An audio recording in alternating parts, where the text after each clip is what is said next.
Hello friends, ഒത്തിരി സ്വപ്നങ്ങൾ സീരിയലിൻ്റെ ഇന്നത്തെ പ്രൊമോ റിവ്യൂയിലേക്ക് എല്ലാ കൂട്ടുകാർക്കും സ്വാഗതം. അങ്ങനെ തന്നെ വർഷയും അതുപോലെ തന്നെ വിവേകും കൂടി വീണ്ടും കണ്ടുമുട്ടാനുള്ള ഓരോ അവസരങ്ങൾ ഉണ്ടാകുമ്പോഴത്തേനും വർഷ തന്ത്രപരമായിട്ട് ഒഴിഞ്ഞു മാറുക കേട്ടോ ചെയ്യുന്നത്. അതിനുശേഷം തന്നെ അഞ്ജുവും വർഷയും കൂടി വർഷയ്ക്ക് ജോലിക്ക് പോകാനായിട്ട് റെഡിയായി നിൽക്കുന്ന സമയത്ത് തന്നെയാണ് അവിടേക്ക് വിവേക് വരുന്നത് കേട്ടോ. അങ്ങനെ അഭിയോടും അതുപോലെ ശിവയോടും സംസാരിക്കുന്ന സമയത്ത് തന്നെ വർഷയാണെങ്കിലോ ഒളിഞ്ഞു നിൽക്കുകയാണ് ചെയ്യുന്നത്. അങ്ങനെ അഞ്ചു വരുന്നുണ്ട്. നീ എന്താടാ പേടിക്കുന്നത്? കണ്ടോ, അയാളുണ്ട് അവിടെ. അയാളോട് എന്തോ ഒരു സ്നേഹത്തോടുകൂടിയാണ് സംസാരിക്കുന്നത്. വിരളി പിടിച്ച് കുട്ടികൾ ചക്കക്കൂട്ടാൻ കണ്ട മാതിരിയാണ് ഇപ്പോൾ അവരുടെ അവസ്ഥ. എല്ലാവരും അവനോട് ഇത്ര സംസാരിക്കേണ്ട കാര്യം എന്താണ്?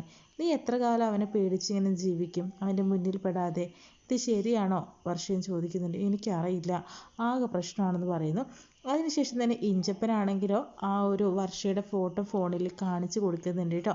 ഈ പെൺകുട്ടിയെ അറിയോ നിനക്കെന്ന് ചോദിക്കുമ്പോഴത്തേനും ഇത് അവളാടാ എന്നെ ചതിച്ചവൾ എന്ന് പറയുന്നുണ്ട്. എന്നാൽ പിന്നെ സുഖമായി, ഇവളെ തിരഞ്ഞ് കുറച്ച് ആളുകൾ വരുന്നുണ്ട്, അവളെ പറഞ്ഞു കൊടുക്കണം എന്ന രീതിയിൽ പറയുന്നുണ്ട്. അവർ പൊക്കിക്കൊണ്ട് പൊക്കോളൂ എന്ന് പറയുന്നുണ്ട്. അങ്ങനെ വിവേകാണെങ്കിലോ വന്നിട്ട് കാര്യങ്ങൾ പറഞ്ഞു കൊടുക്കുന്നുണ്ട് കേട്ടോ. അതിനുശേഷം തന്നെ ഇവൾ എത്രയും പെട്ടെന്ന് തന്നെ ഇവിടുന്ന് കൊണ്ടുപോയിക്കോളെന്ന് പറയാട്ടോ ചെയ്യുന്നത്. എന്തായാലും എന്നെ ചതിച്ചവൾ ഇനി ഒരിക്കലും തന്നെ ഇവിടെ നിൽക്കില്ല എന്നും പറയുന്നു.